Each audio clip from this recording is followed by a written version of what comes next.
as was asked, we will definitely make it through 14, 15, and 16 for the final.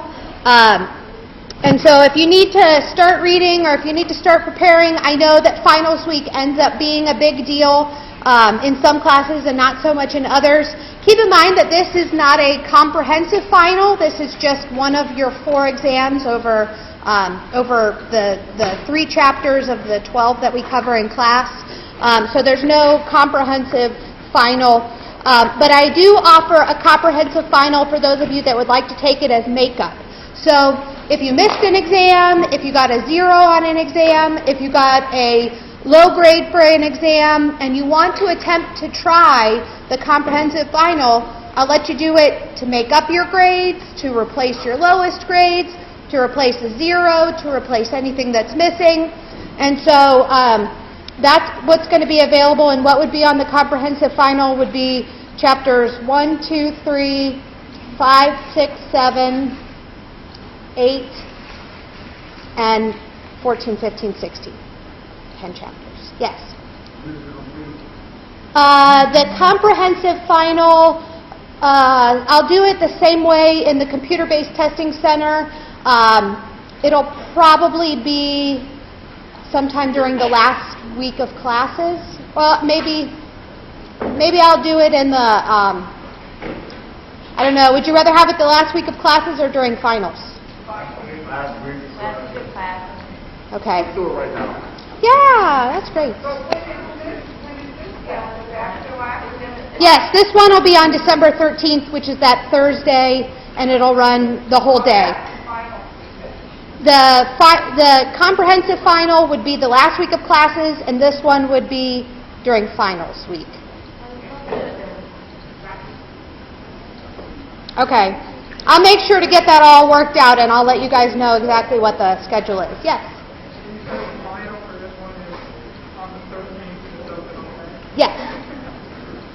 Yes. It'll be this one, 14, 15, and 16 on December 13th, and it'll be open from 9 to whenever the computer lab closes. I don't know if they close at 4 or if they still close at 8, but it'll be during our final exam period. Yes?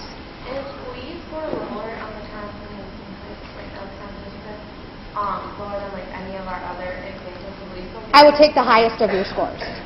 So you could just go in and take it, and if you happen to score better, but if we score lower? No. If you score lower, I'm not going to penalize you. But would we get any points then for taking it? Not if you score lower than your lowest exam. All right. So continuing on where we left off the last time, we've been talking a little bit about the sustainable yield and about how we as scientists and conservationists go out and study the different populations and how we understand what's going on out there in nature, but how we can never be quite exact because things are always being born, things are always dying, there's always changes in the environment. It's hard to adequately understand what the size of a population is in any given environment unless you count them one by one. And if we were to look at the population of lobsters, obviously that's not something that we're capable of doing. So what we often don't know what exactly the population carrying capacity is.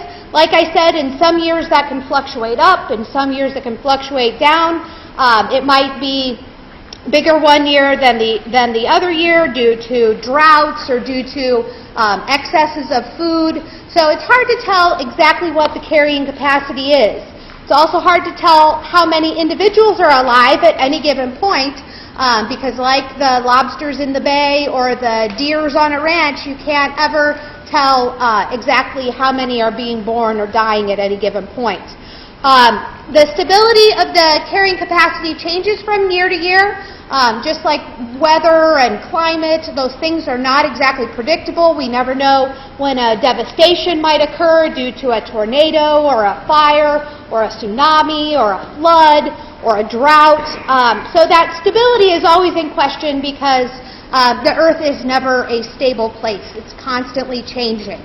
And then we often don't know which individuals we're going to harvest from a population. So do we take the youngest? Do we take the oldest? Do we take the biggest, the smallest, all the males, all the females? Do we leave a certain number of females per number of males? And what happens as the population migrates or moves in and out of an area?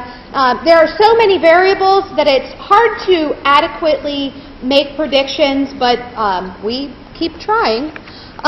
So here was one example that I found by Googling.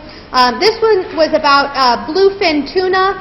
Tuna is a very popular fish that we eat, that lots of different cultures eat around the world.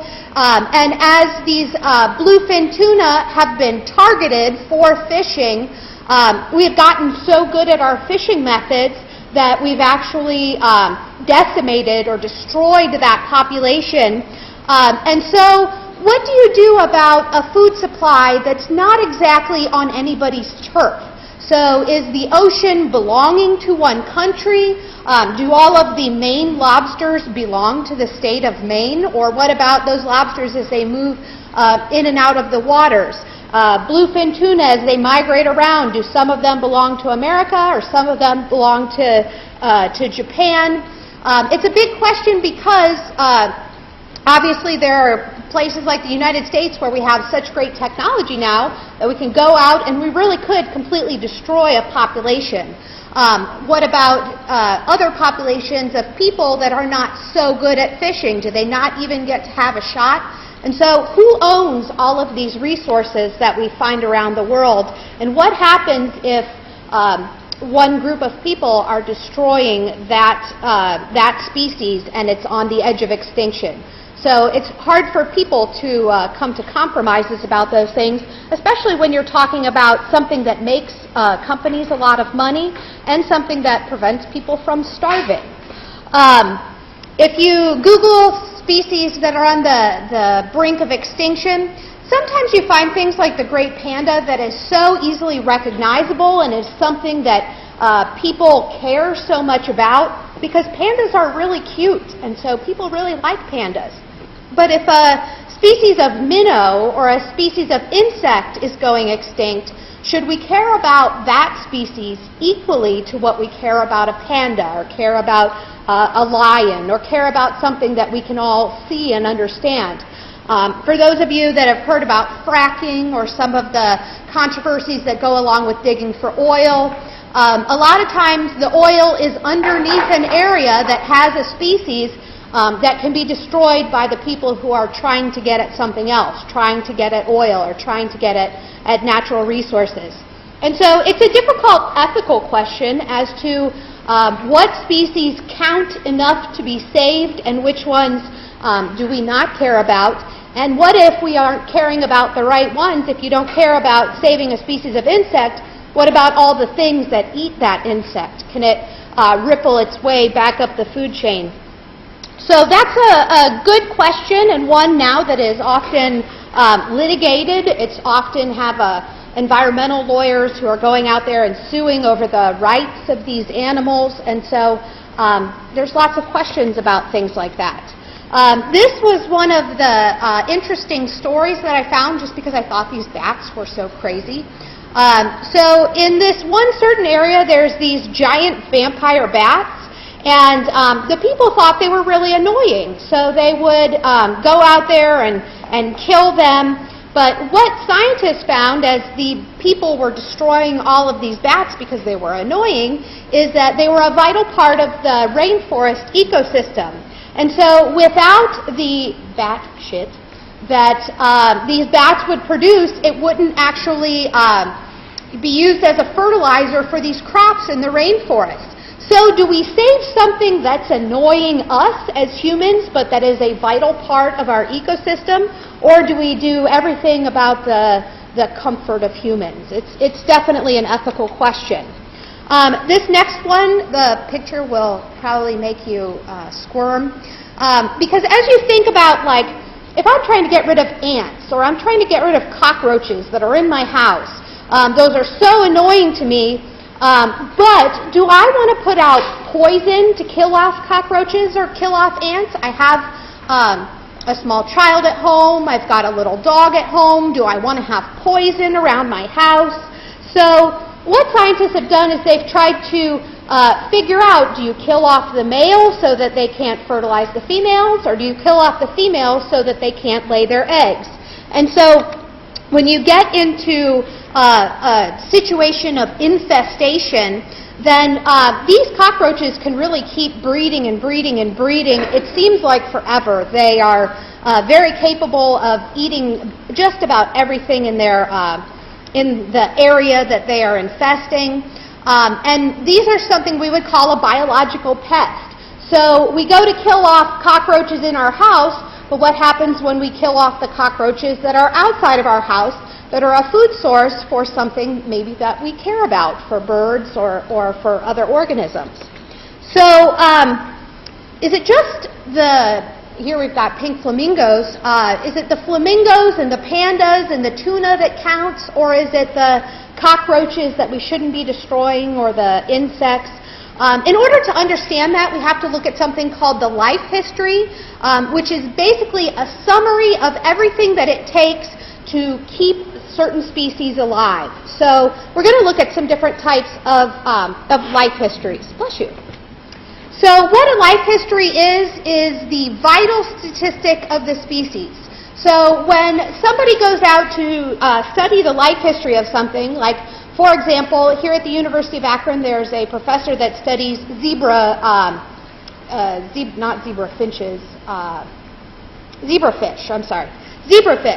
So he looks at what is the age of the first reproduction, so how long till the zebrafish reaches its sexual maturity, what's the probability of its survival and reproduction at each age. So if it waits until later to reproduce, will it have offspring that are more capable of survival or less capable of survival? So there's probabilities we can figure out there. The litter size, how many eggs or how many offspring does the specific species have, and at what frequency do they only have a clutch of offspring in the fall of each year, or does it happen once a month, or does it happen every 24 hours? And when it lays eggs, does it lay 1,000,000 eggs, 1,000 eggs, or 1 egg? And then the longevity of the species would be to how old does it usually live naturally. And so we can ask these questions about each and every species that's out there, and we're constantly compiling information. So as we had talked about reproduction and how it reproduces, that's one of the most studied things about species, because understanding how they reproduce is obviously understanding how we will have more of them into the future. So something like this, which is an Antechinus, it's a species of shrew.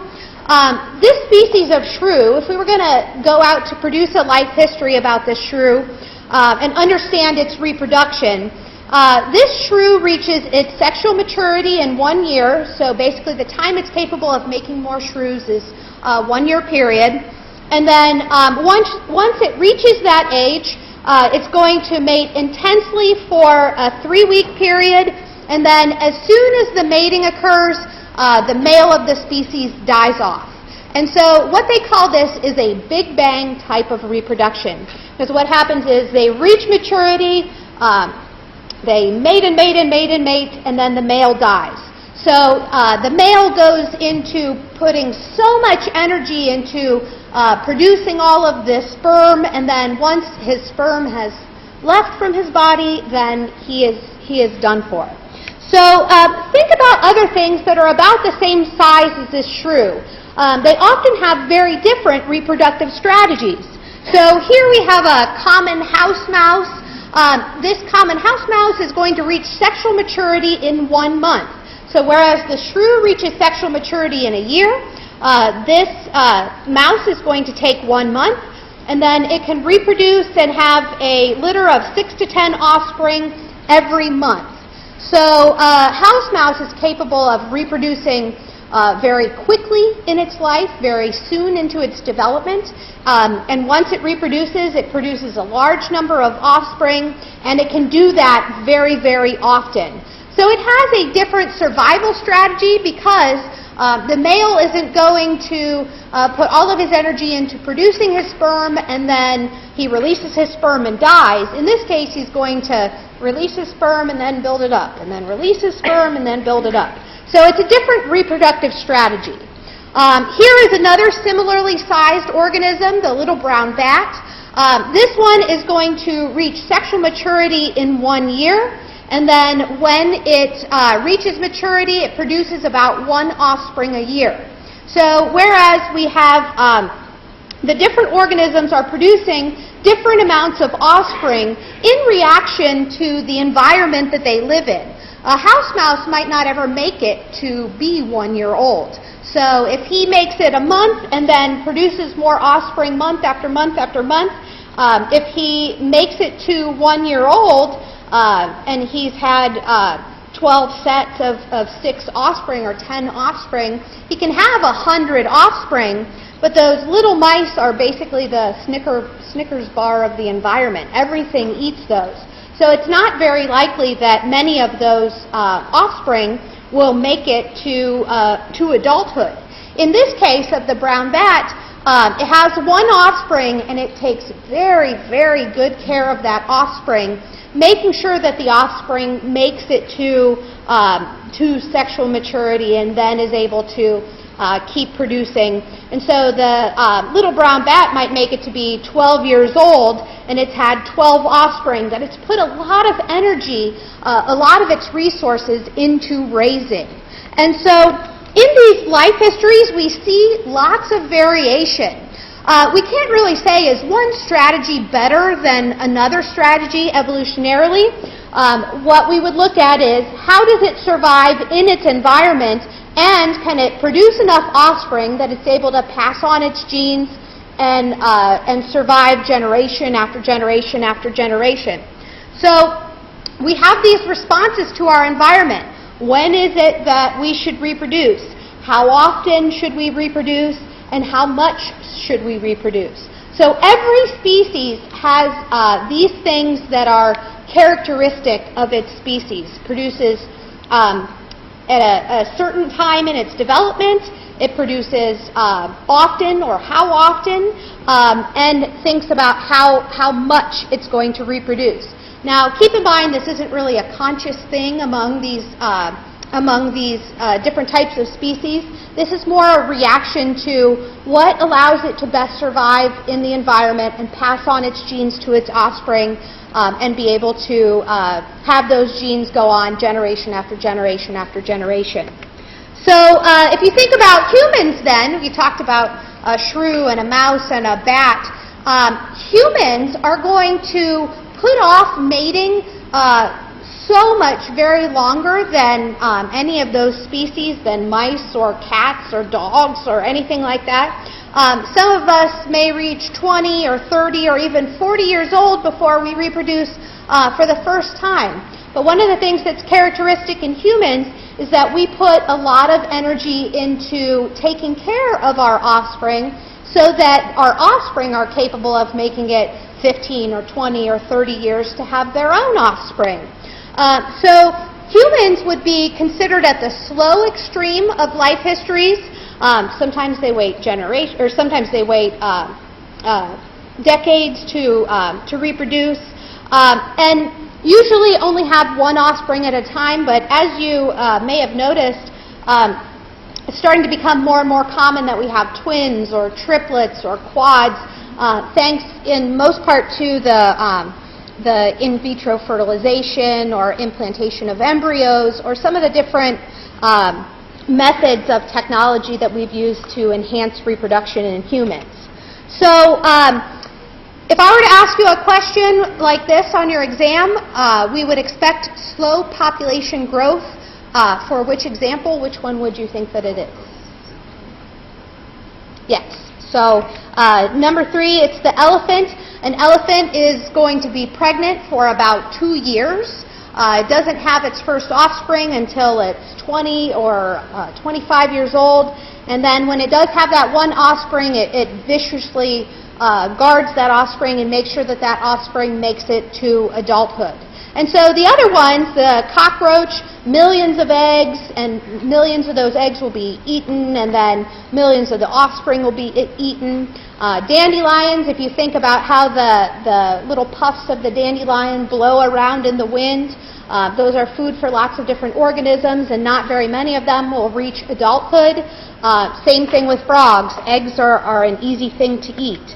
So what we can then look at after we look at life histories is we can look at something called the survivorship curve. And this is another one of those things that we study about the species in order to understand them a little better. So in looking at this curve, if you look at the graph along the y-axis going up, we see the proportion of individuals in the population that survive. So the further down you are, that means the less that are going to survive. As you move up the axis, you're going to see that more and more are surviving. And then the x of the axis is the age over a long period of time. And so looking at these three different species here, you can see a giant tortoise would have a type 1 survivorship curve. So high survivorship until old age, and then it rapidly decreases. So if you look here at type 1, you can see that we have a very, very flat curve, and then as we start to get to the end of the giant tortoise's life, then you'll have a rapid decline of lots of those adults are dying off at the end of their life. So they survive for a long period of time and then rapidly decline. In a painted bunting, that's a type 2 survivorship curve. So as you can see, you have about an equal distance of the graph between the number that are surviving versus the number that are dying. So we have this kind of straight down type of curve where they're continually dying off. So survivorship decreases steadily and at a regular pace. And then in type 3, the mackerel, they have a high mortality rate earlier in life, so lots of the little ones that hatch out of the eggs are going to be eaten. That's very true in the ocean of just about everything. Things that hatch in large numbers are easily picked off and eaten or easily die. And so they have a high mortality rate very early in life, but if they can survive, they can make it a very, very long time. So we see three different types of strategies to our organism survival. Sometimes lots of them make it to old age and then they die off. Sometimes we have a steadily decreasing amount of individuals, and sometimes there's a large number of them eaten at the beginning, but if they make it to the end, then they're in good shape. And so if I were to ask you on your exam, which survivorship curve would you match to a population of humans? What do you think that we are like? Okay. I hear some, so it's not going to be one, because it's not like we have lots of our offspring are dying. We take very good care of our offspring. Yes? Type 2. Okay. You say type 2. That we have lots of our humans are constantly in the decline, or do you think that we have humans and they survive till old age and then start to rapidly die off? So it's not one. It is type 1. I'm sorry, type 1 like the giant tortoises. And sorry, I was looking at the wrong thing. I was thinking about mackerel. So it would be most like type 1 because most humans are going to make it until somewhat of an old age, even if we think about that old age being 40 or 50, which is the new 70 or 80. It's predicted that people right now who die at an average of age 67, by the time we reach adulthood, maybe we will live to be 100 years old. So we're going to start to see lots more people living to be 100. Kids like my kiddo, who's 4 right now, might live to be 150 years old. And so then you also have to think, what's the what's the quality of life associated with that? If you live to be older but you're miserable for 75 of those years, is it worth living longer and being unhappier? Thinking about designing an organism, if you think about all the different species of organisms that you have out there, what we're basically looking for is whatever the maximum fitness is that would allow an individual to produce multiple offspring happening just after birth, continuing year after year, at growing to a tremendously large size to reduce predation risk, and living forever. But is there any organism that actually does that? No. No. There is no organism that can do that. So I'll give you a second to write that down.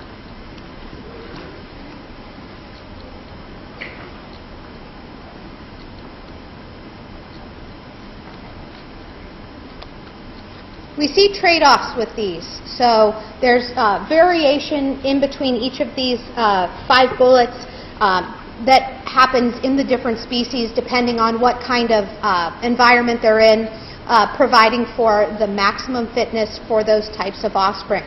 So something that produces a lot of offspring is not going to necessarily be really large. If you think about elephants, if elephants were to have 20 offspring at a time, we would definitely have a problem with space for elephants. If humans were to have 20 offspring at a time, we would definitely have overpopulation issues.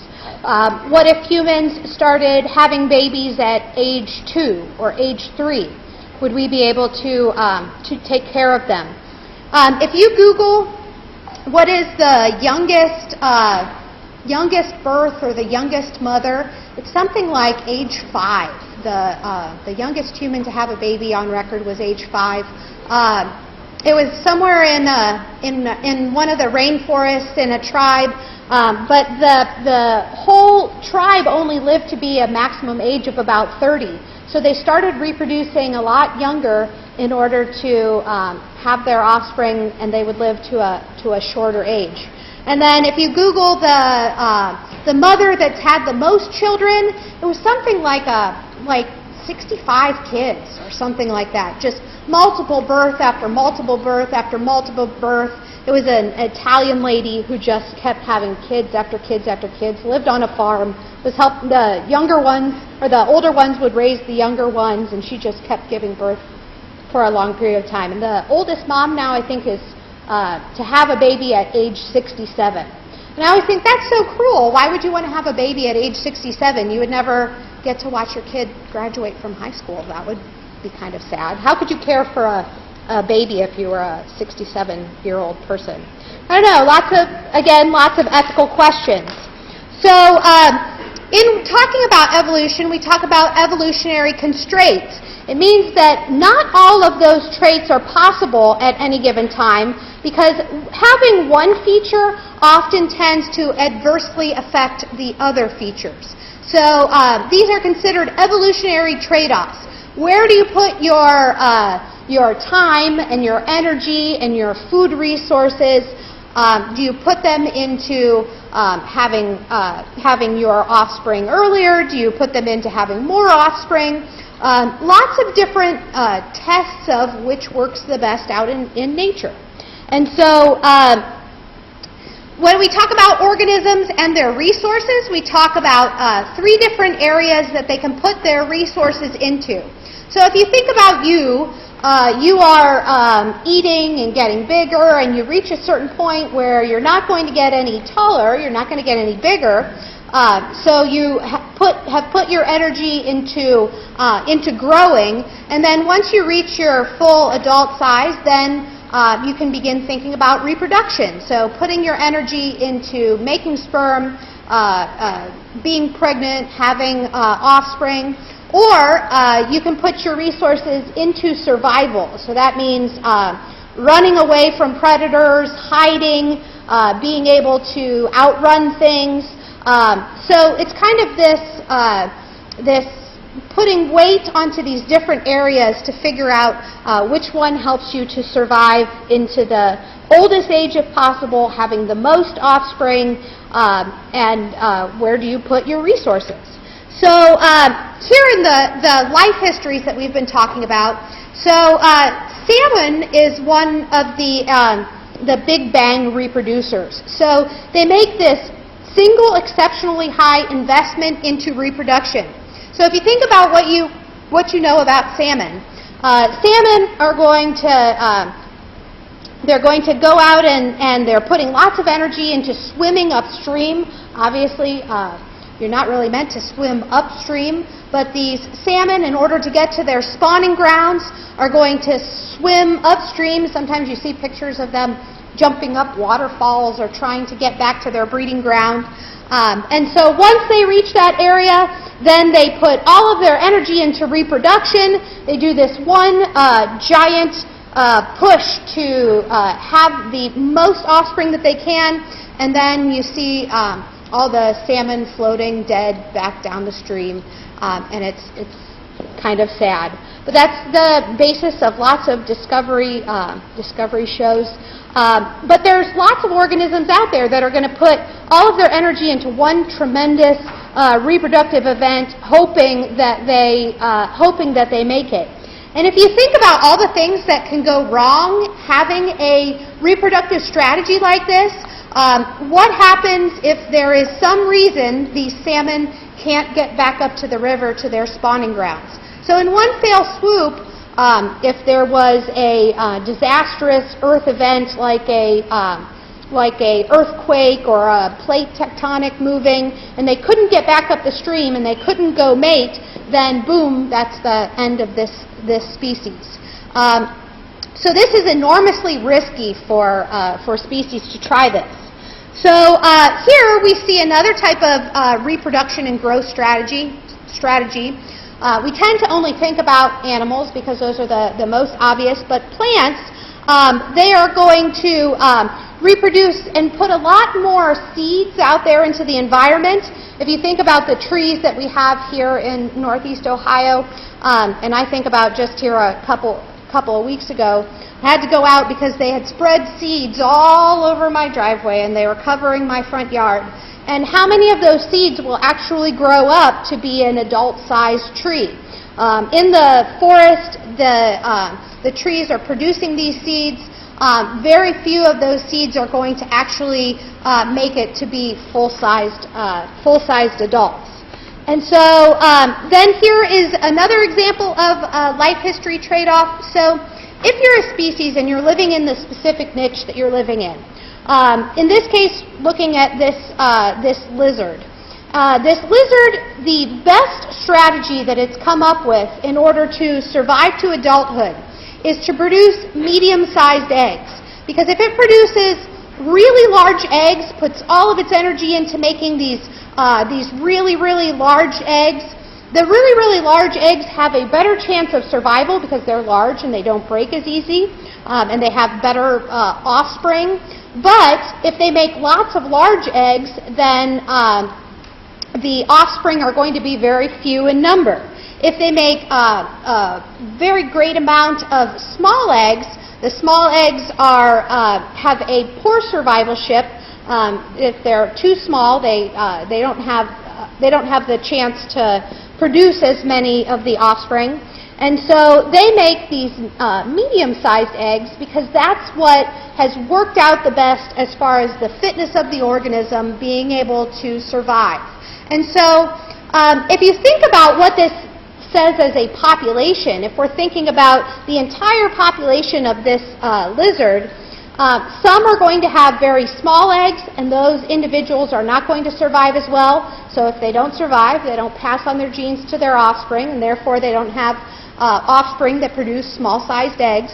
And if they produce really, really large eggs, then that can take a lot of energy away from them being able to survive, but it produces more offspring.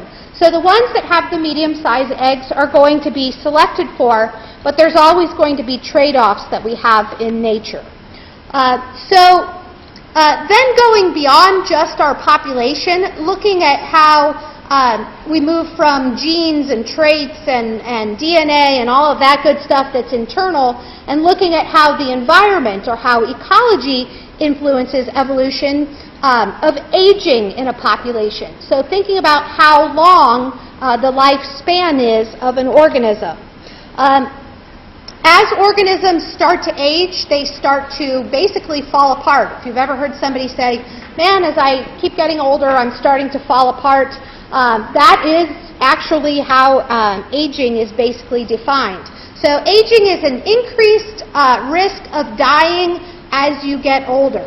As we all know, as we start to reach our older years, a larger percentage of the people that you know will eventually pass away. If you think about a nursing home, those people know that they are near the end of their life, and so they will have an increased risk of dying the older that they get. We also see this physiological breakdown of the body over time, and this happens in every species. It breaks down as it starts to get older. So why do organisms age? Because as they go into putting all of this energy into getting older, the forces of natural selection are going to lessen with advancing age, especially after the reproductive years have taken place. Because if you've had the chance to reach the reproductive years and pass on your genes to your offspring, basically as far as nature is concerned, once you've gone through reproduction, you're not really of great use to the environment out there. And so what we see is that many of the genetic diseases kill old people, but we don't see those diseases killing children. And notice that I say genetic diseases here. Think about things like heart disease or type 2 diabetes or cancer. We start to see lots of those things occurring after the reproductive years. But if they were to occur during childhood, you haven't had the chance to reproduce yet, and if you're killed off during childhood and you don't get the chance to reproduce, then you can't pass those genes on to your offspring. So if you look at genetic diseases and aging, in the first picture up at the top, we have an infant born with a mutant allele that causes death at age 10. So if you're born with an allele that causes you to die at age 10, then natural selection is going to weed out those genes, because if you only reach age 10, you never get a chance to pass on those genes to your offspring. However, if you have an infant that's born with a mutant allele that causes death at age 150, they've already had the chance to go through reproduction to pass on those genes to their offspring. And so, as humans are getting older, they run a greater chance of dying anyways, because there's lots of things that can cause people to die besides just chromosomal things or things that are passed along in the genes. But our bodies basically are falling apart as we start to get older. That's because mutations are inherited and passed along to our offsprings, and those things are going to affect our health later in life. And so those things are very easily passed along and not weeded out of the population or weeded out of the gene pool.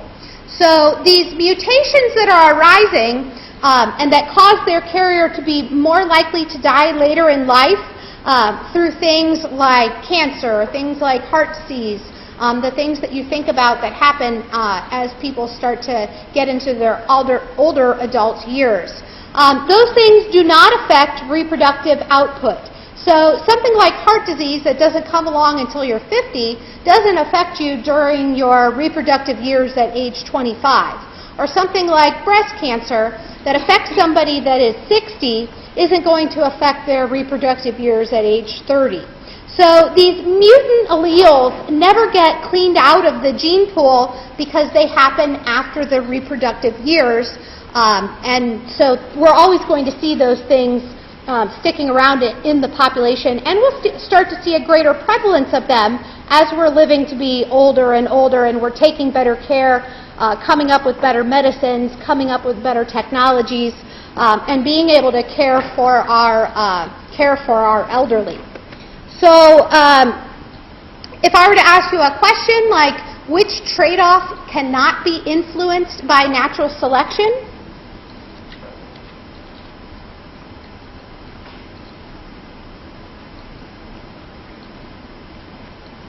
Anybody have a guess?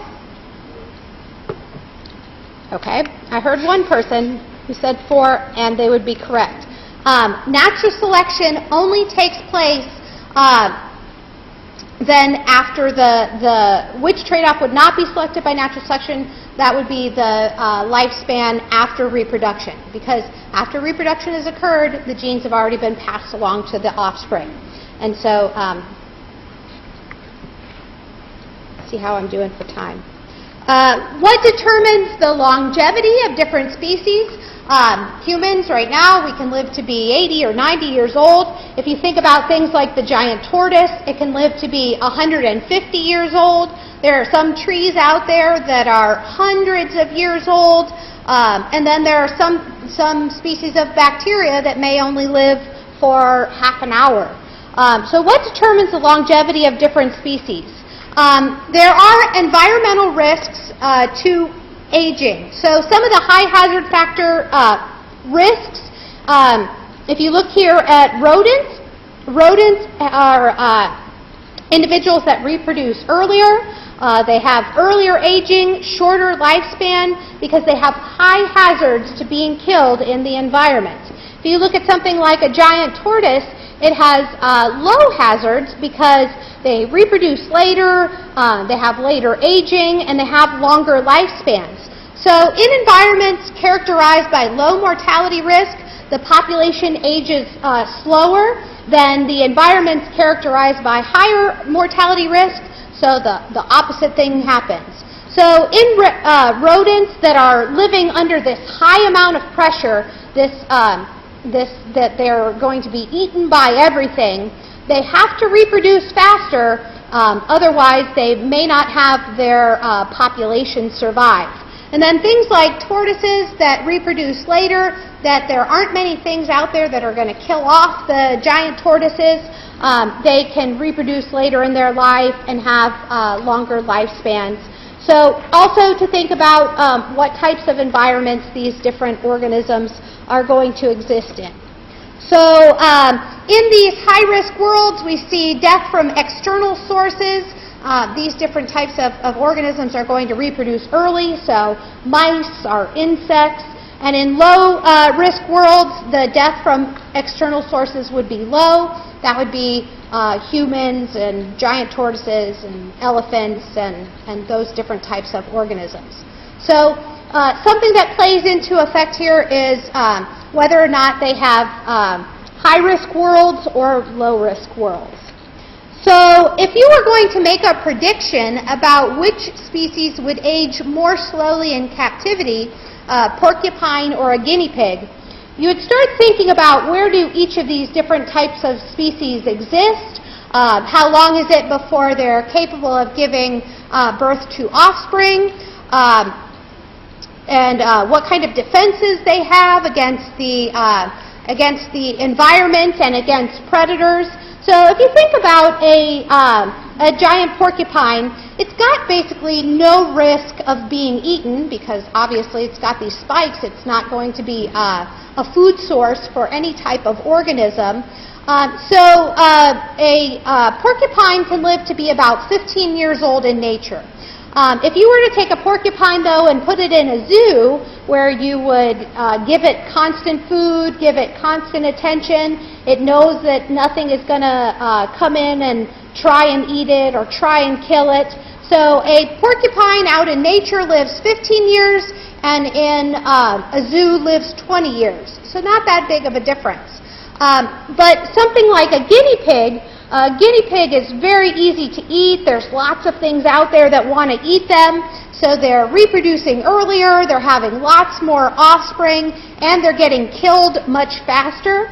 So something that's a guinea pig might live 2 or 3 years out in the wild, but may live 12 or 15 years in a zoo where it knows it's not going to get eaten. It doesn't have those risks. It's not living in an unpredictable world. And so guinea pig has a much better chance of making it longer in a zoo than it would have out in nature. So that's what I basically just said right there. Porcupine can live 21 years in captivity, 10 years in nature, but the guinea pig lives 3 years out in nature, and it can live to be much, much older in captivity. So captivity is better for some organisms than it would be for certain other ones. So if I were to ask you to apply that idea to these organisms, which animal is most likely to live the longest because it encounters few hazards out in the wild? What do you think?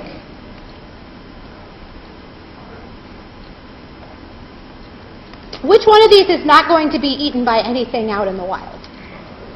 Yeah, it's going to be the great white shark. It doesn't have any natural predators, and so it's going to be the most likely to live the longest. And something like a mouse would be gone. So then, of course, when we're talking about can we slow down this process of aging, or we talk about if we can find the fountain of youth, is it better for us to live longer, but we are unhealthier and we're prolonging misery, or is it better to die early but have really great years up until you live? So that's kind of the question that scientists keep asking. As we start to look at this rapidly growing human population, which is something that you'll be looking at in your lab this week, we are extending humans' number of years that they can live, and we're also keeping them alive from birth a lot better than we used to. So it used to be that if the hospital didn't have an incubator and a baby was born too early, if the baby was born and couldn't be medically treated, the baby would die off. Now we see a lot less infant mortality. We see our humans being taken care of longer, and we have better medicines and better technologies.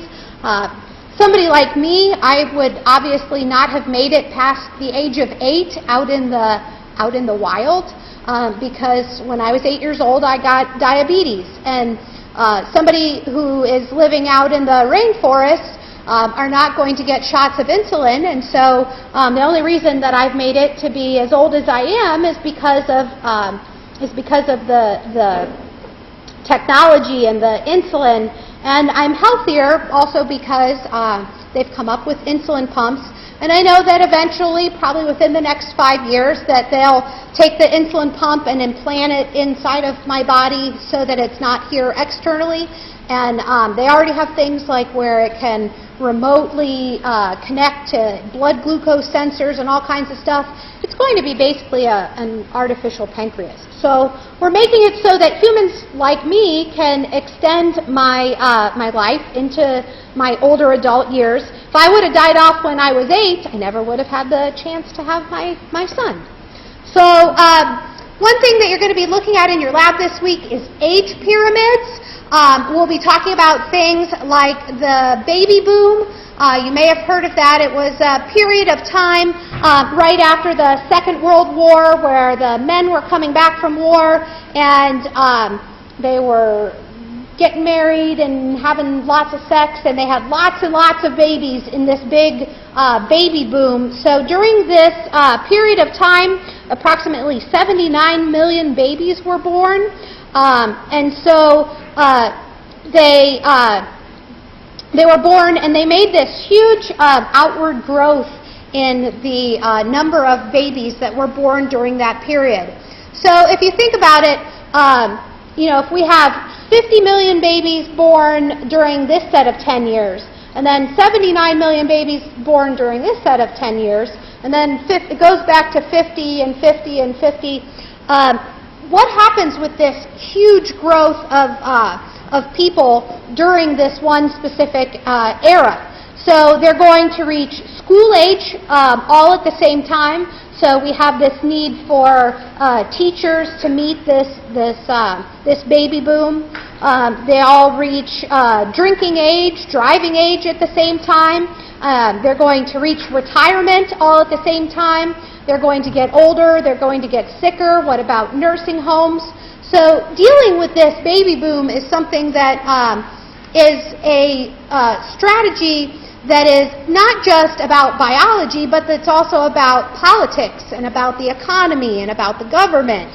So we are going to have to support the baby boomers going through retirement.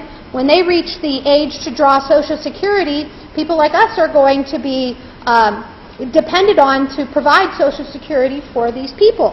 And so how are we going to meet the retirement needs, the health care needs? These are really big issues that are facing society that we need to think about. So here are some of the age pyramids that you're going to look at in your laboratory. In this one, if you look at the way that they're different in these different developed versus undeveloped countries.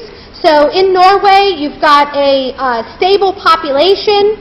As you look at it, you see that you don't have too much fluctuation. It starts to taper off as you get to the top because that's the natural dying of the human species. So in industrialized countries like Norway, including like the United States, you're going to see these pyramids that are more rectangular because the birth and the death rates are going to be just about equal, except we'll see a high death rate up at the top. In a place like Kenya, that's a developing country, they have age pyramids that are triangular because women are going to have lots of babies in hopes of having them reach adulthood and be able to help the rest of the people to survive. But because it's a developing country, doesn't have the resources, doesn't have the hospitals, doesn't have medicine, doesn't have resources, you're going to see a very rapid dying of the population. And whereas it's very common to see elderly people in Norway, it would be not as common to see elderly people in Kenya because we have this triangular growth pyramid or triangular age pyramid. So here's what our baby boomers look like. This is something that we think about a lot in education because as we hired lots of teachers and built lots of schools, we were meeting this need by the baby boomers to be educated or be taken care of.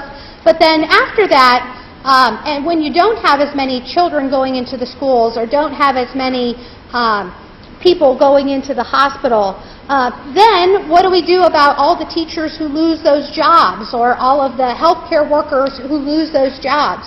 So because we had this really large period where we had a lot of babies being born, we started to see a lot of challenges to taking care of that population. So which country has the highest proportion of its population below the age of 10? Which one has the biggest proportion below age of 10? Kenya, yes. So it's going to have the most people down at the bottom, and then it's going to very steeply go up. So population growth is alarmingly slow in places like Sweden and alarmingly fast in Mexico. So why would there be a difference about something like that? A lot of it has to do with the richness or the poorness of a country, the being able to take care of or sustain their adults, or not being able to take care of them. So we see in Sweden that they're able to take care of everybody at all of those different ages, and in Mexico they start to lose out on those resources. So here's what our human population has looked like over time. If we go back 8,000 years, you can see there's about 5 million humans of the species Homo sapien. As you start to go through and you see that it's going up just a tad, but it is not going up at the alarming rate until you reach like the year 2000. And then you start to see in 1850 we had 1 billion people here on Earth, in the 1930s 2 billion, in the 1960s 3 billion. So look at how fast the human population is growing. if we keep growing like this, eventually there's not going to be any place to put all of these humans. And so we can't really tell exactly how many humans we'll be able to support here on Earth. Scientists guess that it's somewhere between 7 and 11 billion. But if you think about that, that's a pretty wide range. What is it, 7 billion or 11 billion? We've already reached 7 billion, so we know it's going to be more than that. But if we reach 11 billion, where are we going to put all of these people? So we're adding so many people to the population each year. So there is this limited carrying capacity to this Earth that we live in. Part of the reason we have a limited carrying capacity for humans is that we only have a specific amount of places that we can put people. So in the cities, we tend to pack people on top of each other in these high-rises and the skyscrapers. But where do you get the food for all of these people? As agriculture has started to improve and we've started to have lots and lots more quality and better food, you have to make that food somewhere. And so if humans are spreading out into the countryside, what about the food that's being grown there at that point in time? And then finally, we're finding ways to live at these higher densities. It used to be, 100 years ago, as you packed people into cities, that's when you would start to see sickness following along with. You'd start to see these diseases, these bacterial infections spread, these viral illnesses taking place. So as you start to put more and more people into a small area, you start to see some greater challenges. And so our Earth has a limited carrying capacity, and we can't ever exactly be sure what that is. And so it's difficult to assess how many resources each person needs. Since you are doing 2 labs this week, you're doing the carbon footprint, which is basically assessing what you need in order to be able to survive, and then the human population growth rate. You're looking at two really big areas of study that we really need to be able to understand. We need to be able to evaluate how much land is needed per person in order to grow enough food to be sustainable. How much water do we need? Where do we get that fresh water from? How much fuel do we need? Are you just driving around in a car? Are you only walking around on foot? Are you riding a bicycle? Or if you're taking a private plane to different places, it takes lots and lots of fuel to sustain you. So these are all things that we know are unsustainable, but we're really not sure what to do about it. So one of the ethical questions that we often ask is, should we limit the number of humans that can be here on Earth? And how do we decide who to limit? If you look at places like China, where they have a 1 child per couple maximum that you can reach, what are the ways to stop people from having more children? Do you allow abortion? Do you give better birth control? Do you have people that are giving up their female children in order to try to have a male? How are we going to go about limiting the number of humans here on Earth so that we don't find out where this carrying capacity could be? Then you also might think, well, do we limit it based on race? Do we limit it based on country?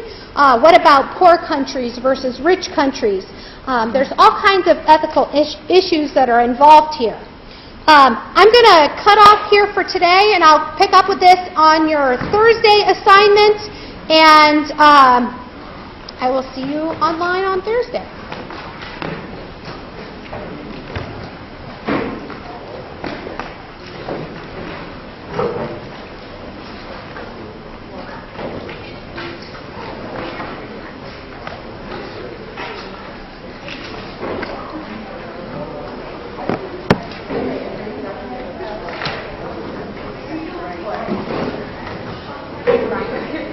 But